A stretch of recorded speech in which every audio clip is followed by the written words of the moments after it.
Good morning, everybody, and welcome to Breaking Points. I'm your host, and we have an absolutely incredible and frankly terrifying show lined up for you today because what we're witnessing right now in real time is a military and diplomatic crisis that could fundamentally reshape the Middle East and potentially drag the entire world into a catastrophic conflict.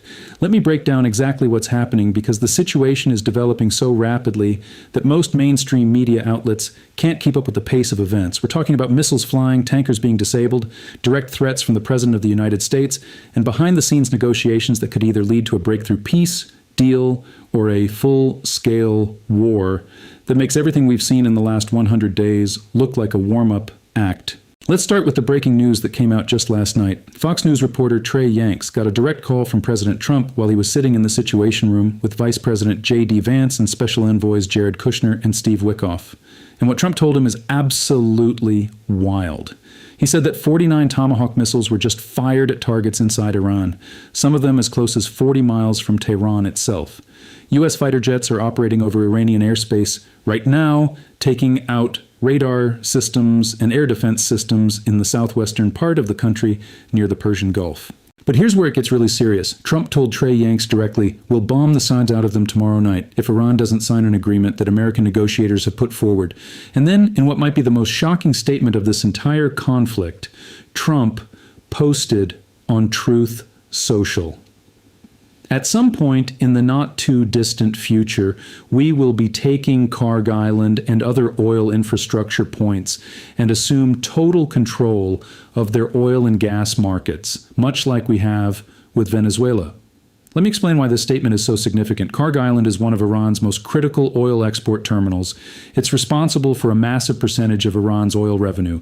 For Trump to openly state that the U.S. will seize this island is essentially declaring that the United States intends to occupy Iranian territory and control their economic lifeline. This is not just military posturing, this is a direct threat of territorial conquest. Now, you might be asking yourself, is Trump serious about this, or is this just bluster and posturing? Well, we've got some concerning pieces of evidence that suggest this might not be entirely empty rhetoric. First, we know that there are paratroopers currently positioned in the Middle East.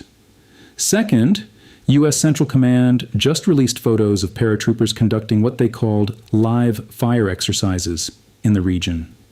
And third, we have legendary journalist Seymour Hersh reporting that Trump has actually floated the idea of using low-yield nuclear weapons to destroy Iran's underground missile factories. According to Hersh's sources inside the Trump administration, there was a very scary and very serious moment when the president was considering nuclear escalation. Someone with extensive knowledge of nuclear weaponry told Hersh that Trump was warned about the implications, and he was apparently talked out of it. But the fact that this was even being discussed at the highest levels of government tells you something crucial about the desperation inside the White House. Let's look at what's actually happening on the ground militarily. The United States Navy has now disabled 3 tankers in the Gulf of Oman by firing Hellfire missiles at their boiler rooms. We've seen massive Iranian missile barrages targeting an Air Force base in Jordan, which is significant because Jordan hadn't been hit nearly as much as other U.S. allies in the region. Some of those missiles were intercepted, but Iran is claiming they hit their targets. What's really important from a military analysis perspective is that the U.S. is using Tomahawk cruise missiles fired from destroyers in the Persian Gulf rather than risking sending manned aircraft over Iran. Why? Because we've had multiple incidents where Iranian air defenses have shot down American planes. The fact that the U.S. has already expended 30% of its entire Tomahawk missile inventory in just 38 to 39 days of conflict shows the intensity and scale of this campaign. But here's what's really telling. Despite all the claims that the Iranian Navy and Air Force have been completely eliminated, we literally just saw a video released by the Iranians today showing one of their fighter jets landing on an airbase. We've also seen evidence that Iran still has functioning air defense systems and radar installations all along the Strait of Hormuz. This tells us that Iran's military is far from defeated, no matter what Trump claims. Which brings us to the most critical strategic point in this entire conflict, the Strait of Hormuz. This narrow waterway is one of the most important choke points in global energy markets. About 20 million barrels of oil flow through the strait every single day. That's roughly 20% of the world's oil supply. Control of the strait is the ultimate prize in this conflict, and that's exactly why Iran's response last night was so significant. The Iranian Armed Forces Top Operational Command declared the Strait of Hormuz closed to all shipping. They said that any vessel attempting to pass through the strait will be targeted. This is a direct escalation and a direct counter to American military pressure. Now let's talk about what the U.S. is actually targeting. Based on the locations of the strikes we've seen reported, it's clear that the U.S. military is focused on controlling the strait. We've had explosions reported near coastal towns on the eastern side of the strait, near the city of Minab, near port areas, and near Iran's main commercial port and naval hub. All of these targets point to one military objective: reopening the Strait of Hormuz to American-controlled shipping. But here's the thing that really matters. If Iran was completely militarily defeated, as Trump claimed yesterday, then they wouldn't have the capability to launch air defense systems, radar systems, missiles, and drones that reached as far as Jordan, Kuwait, and Bahrain. All three of those locations were hit last night. This is not the behavior of a defeated military. This is the behavior of a military that still has significant capabilities and leverage. Speaking of leverage, let's talk about what Trump bragged about yesterday. He said, "Last month I directed our great military to execute a secret mission to support 100 million barrels of oil making its way through the strait." Now 100 million barrels works out to roughly 2.5 million barrels per day. But remember, the normal daily flow through the strait is 20 million barrels. So Trump is bragging about restoring just 10% of normal traffic. Think about that. The full force of the United States Navy, with billions of dollars in assets, Apache helicopters, MQ-9 Reaper drones, and all we managed to restore was 10% of normal shipping. But wait, there's another problem with Trump's statement. Why would you brag about a secret mission? If the mission was actually secret and actually working, wouldn't you want to keep it secret? The fact that Trump publicly announced it means that Iran now knows exactly what we're doing and can adjust their strategy accordingly. This is either incredibly stupid or it's posturing for domestic political purposes. Now let's talk about what might actually be happening behind the scenes, because there are some very interesting reports coming out of Tehran. According to a veteran political insider with knowledge of the negotiations, there is a draft agreement that has been prepared. The text is supposedly ready and was finalized last night. Qatar, which has been separately engaging with both Iran and the U.S., is being credited with helping to forge this deal. The insider said that if they can get final approval by today, the deal will be initiated. But here's the key phrase: a preliminary memo of understanding. This isn't a final peace treaty. This is a more concrete ceasefire agreement while the rest of the details are worked out. What's fascinating about this report is that it suggests the spike in violence we're seeing isn't about military victory. It's about negotiating position. The report says that Trump's decision to conduct strikes for a second night reflects anger with an apparent deadlock in negotiations. A senior Iranian political source is quoted as saying that Trump is angry, and they lamented that there appeared to be little cognizance in the White House of how real-world armed confrontations are not a video game. This is actually a really important insight. What we're potentially looking at here is a situation where Trump is trying to use military strikes as a way to appear tough in front of domestic audiences while actually negotiating a deal. The logic would be, we come in hard, we strike their military sites, they get scared, they come to the negotiating table, and then we announce a deal that we can claim as a victory. But there's a massive problem with this theory, and it's something we've learned from 100 days of this conflict. Bombing Iran doesn't make them more likely to negotiate, it makes them more likely to escalate. Iran has consistently laid out a clear red line. If you hit us, we'll hit you twice as hard to establish deterrence. That has been their entire pattern for the last 100 days. And speaking of red lines, there's one more critical element we haven't discussed yet: Israel. Israel continues to strike inside Lebanon, and this is a major red line for Iran. The Iranian leadership has made clear that they will not move forward with any deal unless there's a genuine cessation of hostilities from Israel against Lebanon and Hezbollah. So even if the U.S. and Iran reach some kind of agreement, the entire deal could fall apart if Israel continues its operations. Let me paint the picture of what Trump is facing right now. If he accepts the Iranian position and the deal that's on the table, he's essentially acknowledging a humiliating defeat. The U.S. came into this conflict with overwhelming military superiority, and after 100 days and the expenditure of massive amounts of military resources, we're essentially back to square one. That's not a victory. That's a failure.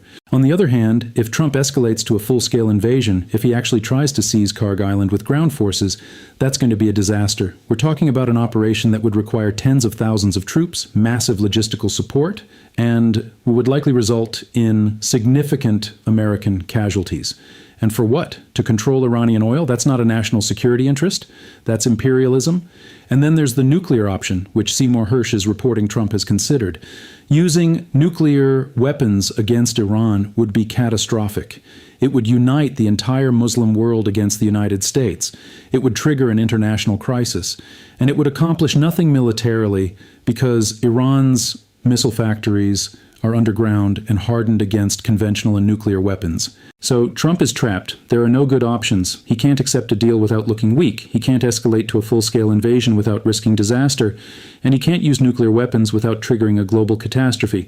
So what's he doing? He's lashing out. He's trying everything he can think of. He's leaking stories to journalists. He's trying to manipulate markets. He's doing a little bit of bombing, then telling Israel not to bomb, then green-lighting Israel bombing. He's basically spinning his wheels trying to find a way out of a mess of his own creation.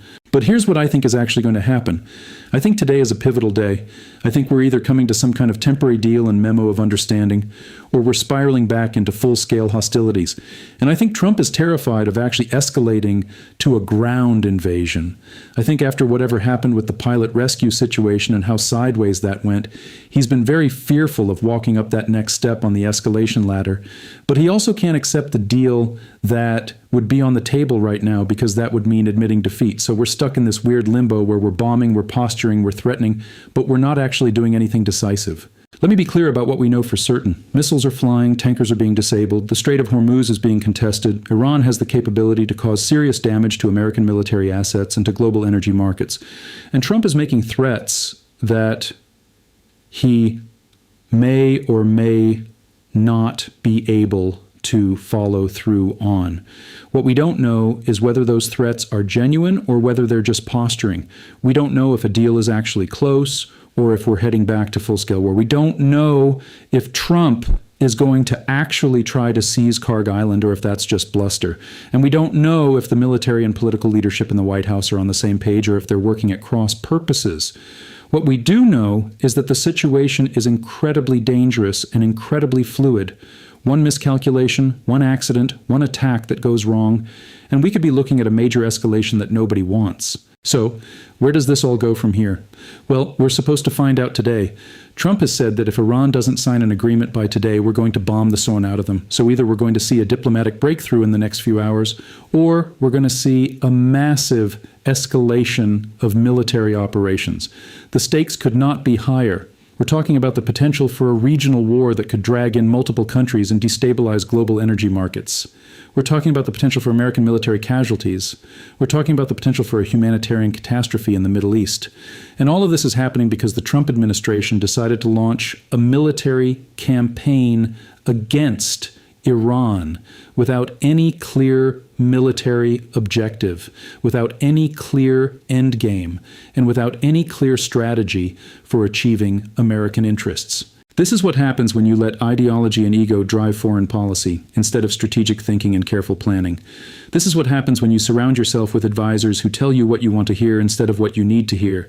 And this is what happens when you treat military force as a tool for domestic political posturing instead of as a last resort.